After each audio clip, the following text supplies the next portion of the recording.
疫情这严重，因为地方又有真侪行业呢无落实实联制，也就是实名的联络制。台中市警方昨暝呢出动10个警分局去稽查60间店，结果呢有5间业者，即包括这个网络间啊、KTV、甲电动间啊，这个所在拢是封闭的空间，却是违反实联制规定，拢总移送卫生局去处理。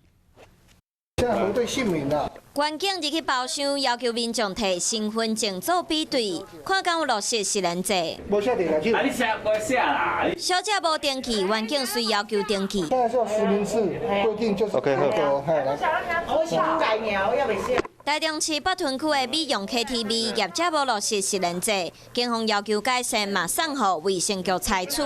鼓励民众未依规定来登记实名制。那这个违反防疫规定的部分我们也依规定来函请市政府卫生局来依法裁处。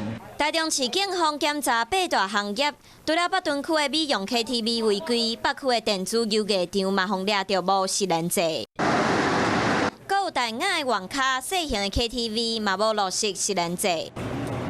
警方查规暝60间店，有5间店违反实联制规定。市政府的联合稽查平均1个月会有1次的联合稽查，这个部分是结合市政府的建管、经发以及消防跟警政都会去稽查，看他是否有实施实联制。疫情继续欠管，已经连续2天确诊人数上位数，为着避免社区传染继续扩大，所有营业场所拢爱做实联制登记。不过也是有遮尼侪所在无做到。无家己做好的结果，真有可能造成防疫破空，唔但害着别人，嘛会害着家己。